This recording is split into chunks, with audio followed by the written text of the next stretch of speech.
आज मैं आपको रस के अवयवों के बारे में बताने जा रही हूँ। सबसे पहले हमने रस की उत्पत्ति पढ़ी कि रस की उत्पत्ति क्या होती है, फिर हमने रस के स्वरूप के बारे में जाना, फिर उसके बाद हमने रस की विशेषताएं जानी जो कि विश्वनाथ के द्वारा दी गई थी। तो वो ही विशेषताएं महत्वपूर्ण है और उन्हीं में से क्वेश्चंस बनते हैं। हमने क्या देखा था? रस की विशेषताएं।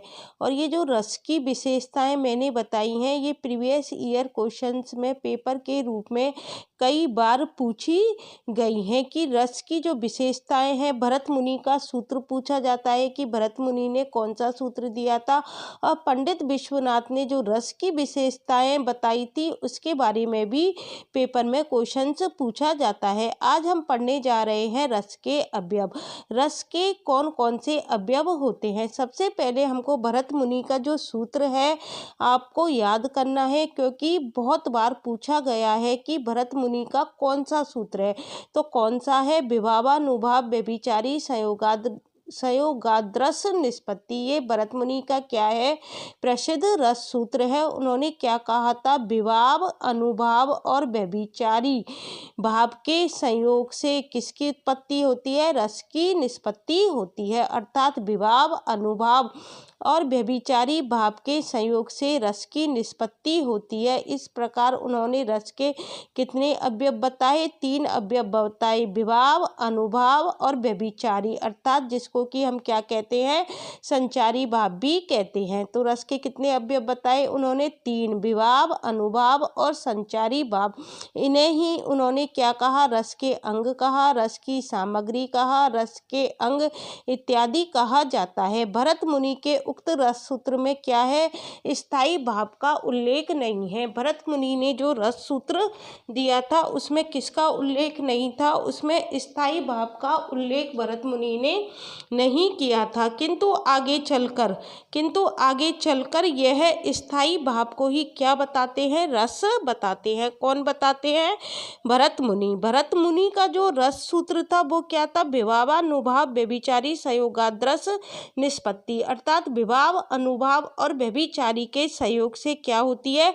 रस की उत्पत्ति होती है। व्यभिचारी को हम क्या कहते हैं? संचारी भाव भी कहते हैं। आगे चलकर उन्होंने क्या बताया भरत मुनि ने कि जो स्थायी भाव का जो उनके सूत्र में उल्लेख नहीं है, किंतु आगे चलकर वह स्थायी भाव को ही क्या बताते हैं? रस बताते हैं। कौन बताते हैं? स्थायी भाव को ही रस भरत मुनि बताते हैं। और वो देखो क्या लिखते हैं? नाना भावो पहिता अपि स्थायिनो अति स्थायिनो भाषा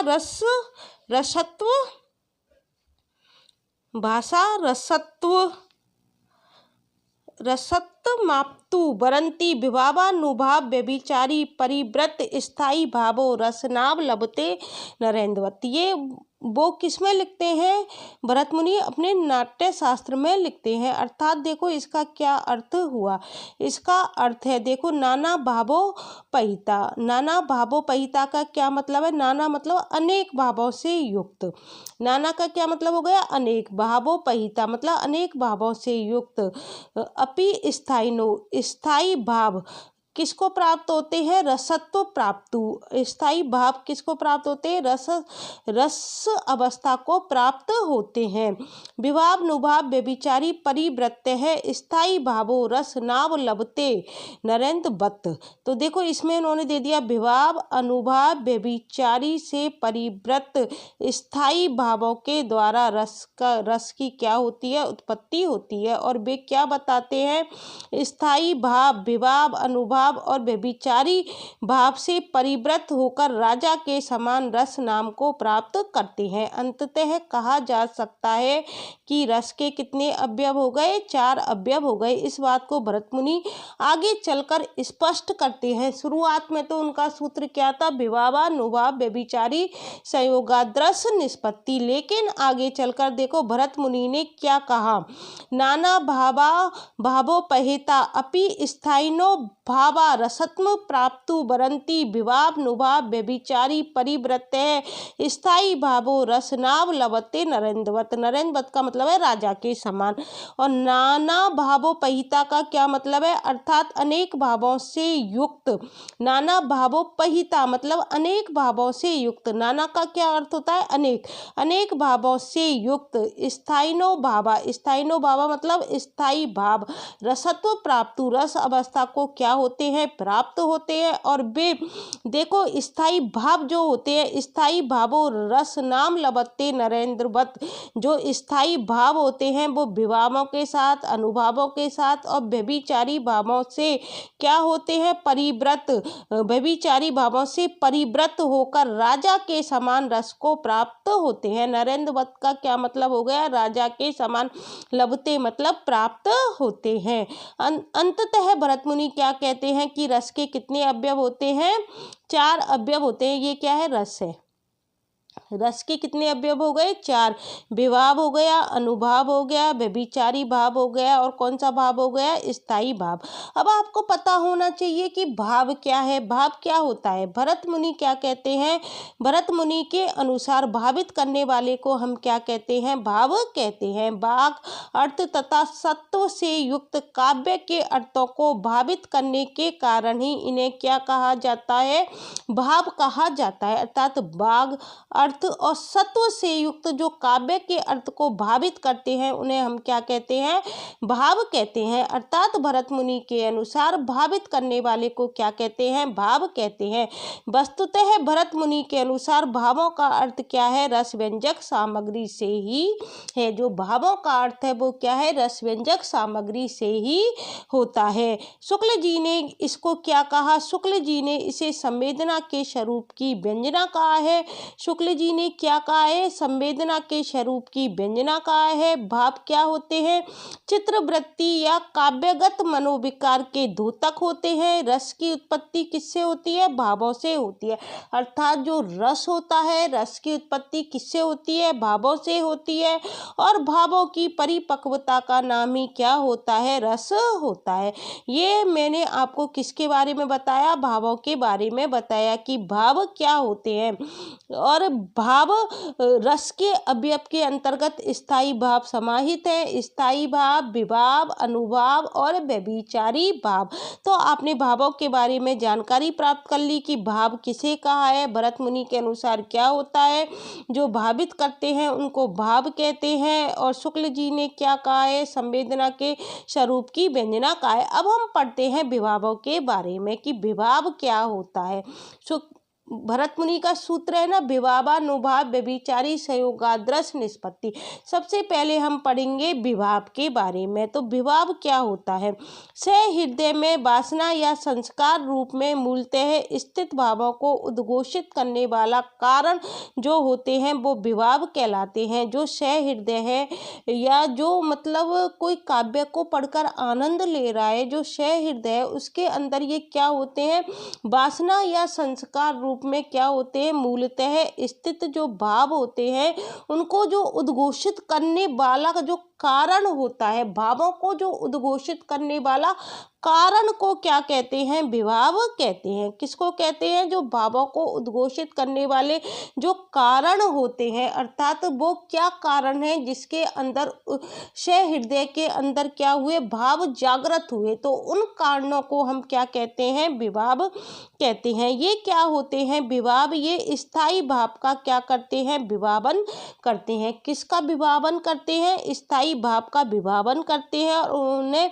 क्या बनाते हैं, आस्वाद्य योग्य बनाते हैं। अतः रस के ये क्या होते हैं, उत्पादक कारण होने से इनको हम क्या कहते हैं, विभाव कहते हैं। इनको विभाव क्यों कहते हैं, विशेष भाव, विभाव विशेष भाव। ये क्या है, रस के उत्पादक, रस के कारण होते हैं। इनके कारण क्या होती है, रस की उत्पत्ति होती है, इसलिए इन्हें विभाव कहते हैं।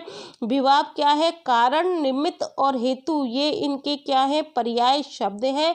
विभाव के पर्याय शब्द कौन कौन से हैं, कारण कह लो, निमित्त कह लो या हेतु कह लो, जो एक ही अर्थ के क्या होते हैं, बोधक होते हैं। विभाव क्या होता है, रस निष्पत्ति का आधारभूत तत्व होता है और विभाव क्या है, रस का कारण होता है। पूछा गया यदि क्वेश्चन में रस का कारण क्या है, विभाव है, अनुभाव है या व्यभिचारी है, तो क्या आंसर आएगा, विभाव। विभाव क्या होता है, रस का कारण कह लो, हेतु कह लो या निमित्त कह लो, ये क्या कहलाते हैं, विभाव कहलाते हैं। अब हम विभाव की परिभाषाएं देखते हैं कि भरत मुनि के अनुसार विभाव क्या होता है। तो देखो भरत मुनि ने क्या परिभाषा दी, वाचिक, आंगिक और सात्विक अभिनय के सहारे चित्रवृत्तियों का विशेष रूप से विभाजन। विभाव, बी का क्या मतलब है, देखो बी प्लस भाव, बी का मतलब हो गया विशेष रूप से विभाजन, अर्थात ज्ञापन कराने वाले हेतु कह लो, कारण कह लो या निमित्त कह लो, इसको क्या कहते हैं, विभाव कहते हैं। ये परिभाषा किसने दी है, भरत मुनि ने दी है। भरत मुनि क्या कहते हैं, जब वाचिक अभिनय किया जाता है या आंगिक अभिनय, वाचिक क्या होता है, बोलने के द्वारा, आंगिक अंगों के द्वारा, और सात्विक अभिनय के द्वारा चित्रवृत्तियों का, इन सब के बारे में आपको आगे जानकारी और अच्छी तरह से प्राप्त हो जाएगी। अभिनय के द्वारा चित्रवृत्तियों का क्या होता है, विशेष रूप से विभाजन होता है, अर्थात ज्ञापन कराने वाले हेतु, कारण अथवा निमित्त को क्या कहते हैं, विभाव कहते हैं। विभाव देखो क्या है, विभाव कारणम निर्मित हेतु रीति पर्याय विभाव व्यतेन भागांग सत्व अभिनय इत्यादो विभाव है, यथा विभावित विज्ञात मिथ्यत अर्थांतरम। ये नाट्य शास्त्र में भरत मुनि ने कहा है। ये वही चीज हो गई, विभाव किसके कारण होता है, विभाव क्या होता है, ये ना विभाव कारण अथवा निमित्त को क्या कहते हैं, विभाव कहते हैं। कारण, निमित्त, हेतु, रीति इसके क्या होते हैं, विभाव के क्या होते हैं, कारण, निमित्त और हेतु क्या होते हैं, इसके पर्याय होते हैं। और विभाव क्या होता है, विभाव का वाचिक, आंगिक और सात्विक अभिनय के द्वारा, वाचिक, आंगिक और सात्विक अभिनय के द्वारा सहारे चित्तवृत्तियों का विशेष रूप से क्या होता है, विभाजन होता है, अर्थात ज्ञापन होता है। तो ये ही दे रखा है, देखो विभाव, भागांग, सात्विक अभिनय आदि के द्वारा क्या होता है, इसका विभाजन होता है। अब देखो पंडित विश्वनाथ क्या कहते हैं कि विभाव क्या होता है। ये सबके अनुसार परिभाषा है कि भरत मुनि ने विभाव की क्या परिभाषा दी और पंडित विश्वनाथ क्या कहते हैं। पंडित विश्वनाथ कहते हैं सामाजिक के अंतर्गत रति, ह्रास, हास्य आदि को जो आस्वादन के योग्य बनाते हैं, आस्वादन के योग्य उत्पन्न करते हैं, उन्हें क्या कहते हैं, विभाव कहते हैं। लोके विभावा, अर्थात सामाजिक के अंतर्गत जो रति, हास्य आदि को जो आस्वादन के योग्य बनाते हैं, उन्हें क्या कहते हैं, विभाव कहते हैं।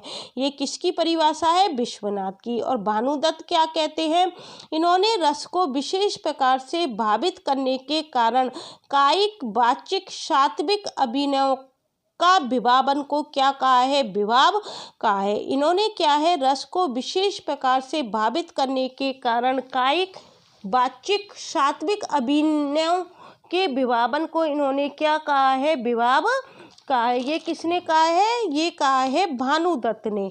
किसने कहा है, ये भानुदत्त ने।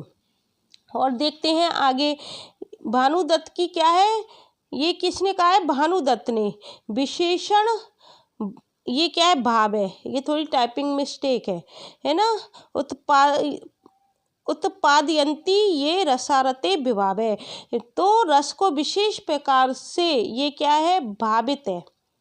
रस को विशेष प्रकार से भावित करने के कारण वही आ गया, देखो कायिक, वाचिक और सात्विक अभिनय।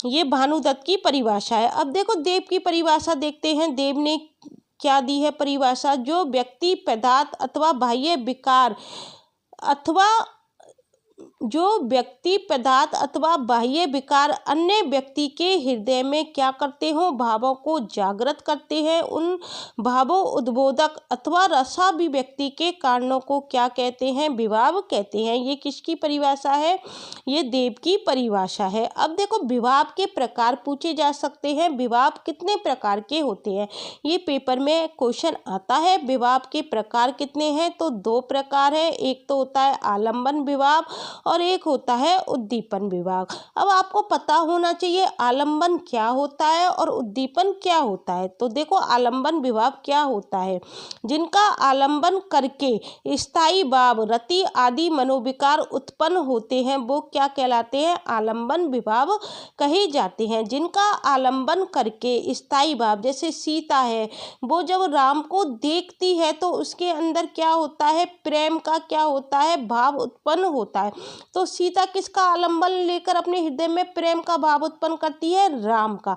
तो वो क्या हो गया, ये हो गया हमारा आलंबन। राम को देखकर उसके अंदर क्या जागृत होता है, रति भाव जागृत होता है, आदि मनोविकार उत्पन्न होते हैं, तो वो क्या कहलाते हैं, आलंबन विभाव कहे जाते हैं।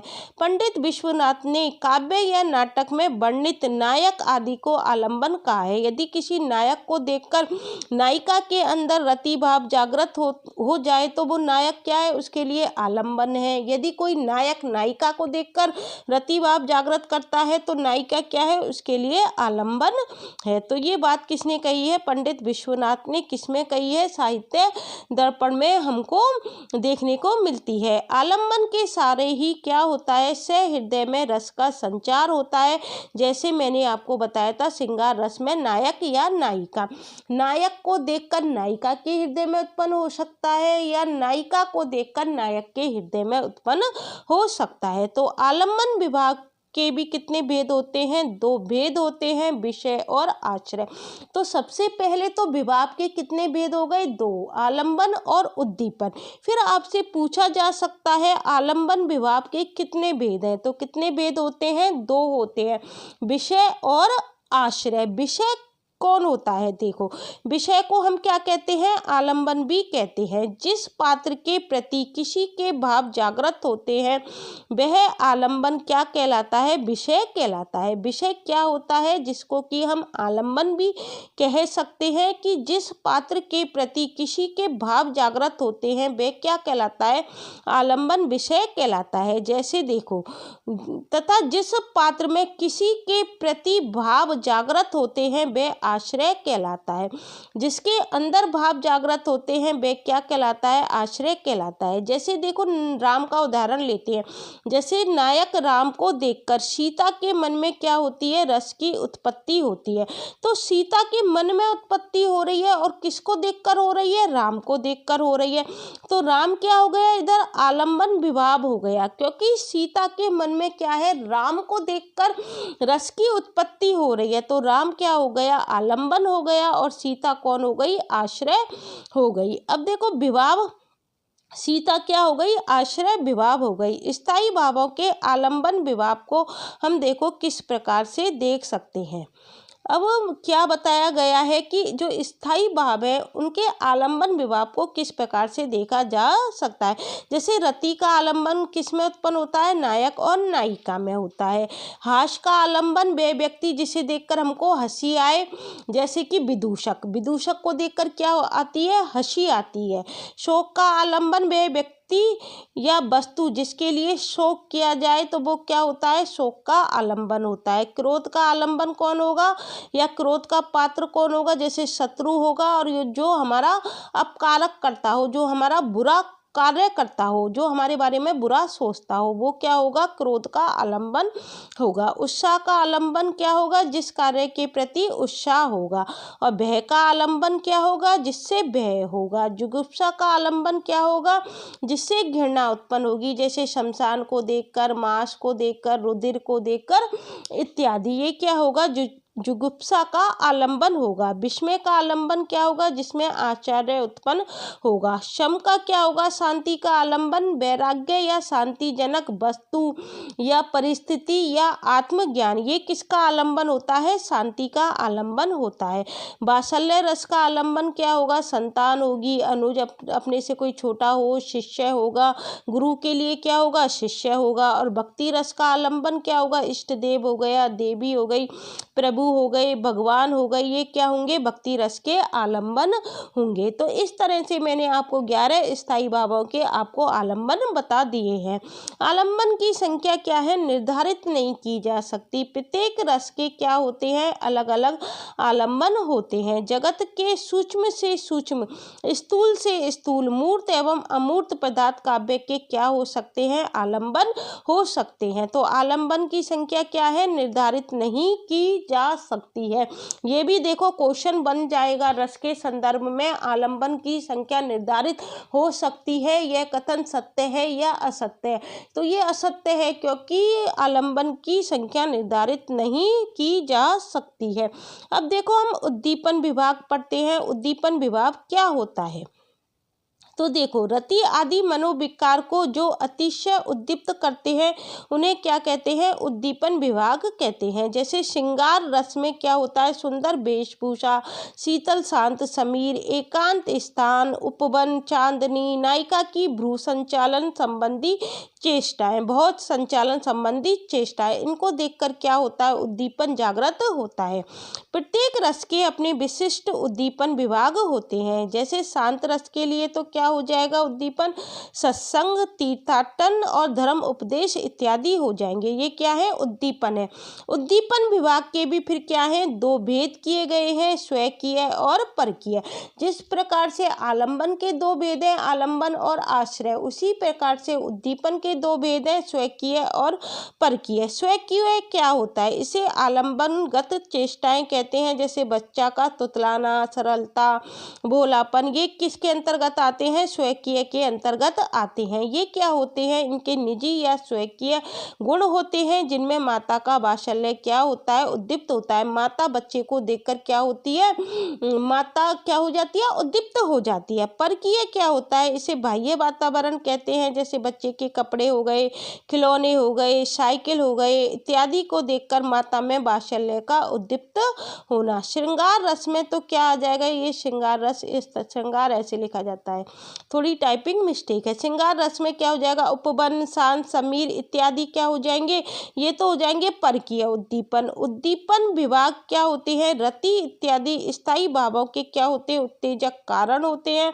उद्बोधक कारण नहीं होते हैं। ये क्या होते हैं, उत्तेजना उत्पन्न करते हैं। उद्दीपन विभाग उद्बोधक कारण नहीं होते हैं। वस्तुतः उद्दीपन के अंतर्गत क्या आती हैं, आलम्बन की चेष्टाएं आती हैं, रूप, भाषण एवं देश काल आदि का क्या होता है, कथन होता है। तो आज मैंने आपको किस किस के बारे में जानकारी दी, एक तो मैंने आपको बताया रस के अवयव कितने होते हैं, एक तो मैंने आपको किसके बारे में बताया, रस के अवयव के बारे में बताया। रस के अवयव कितने माने गए हैं, 4 माने गए हैं, स्थायी भाव, विभाव, अनुभाव और संचारी भाव। फिर मैंने आपको बताया भरत मुनि के अनुसार, फिर मैंने आपको बताया कि भाव क्या होते हैं, भावों की परिभाषा बताई। फिर हमने केवल विभाव के बारे में पढ़ा है आज, और विभाव की परिभाषाएं पढ़ी हैं कि भरत मुनि ने क्या परिभाषा दी, विश्वनाथ ने क्या परिभाषा दी, भानुदत्त के अनुसार क्या है और देव के अनुसार क्या है।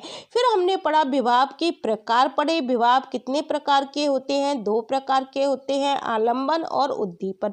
फिर आलम्बन विभाव के भी हमने 2 भेद किए, विषय और आश्रय किए। विषय क्या होता है, आलम्बन ही होता है। फिर हमने उद्दीपन के भी 2 भेद किए, स्वकीय और परकीय। कल मैं आपको अनुभावों के बारे में बताऊंगी, अनुभाव को भी हम अच्छी तरह से पढ़ेंगे। कल केवल हम अनुभाव के बारे में पढ़ेंगे, फिर उसके बाद हम संचारी भावों के बारे में पढ़ेंगे। यदि आपको मेरी ये वीडियो अच्छी लगती है तो प्लीज़ इसे लाइक, शेयर और सब्सक्राइब करना मत भूलना। Thank you guys.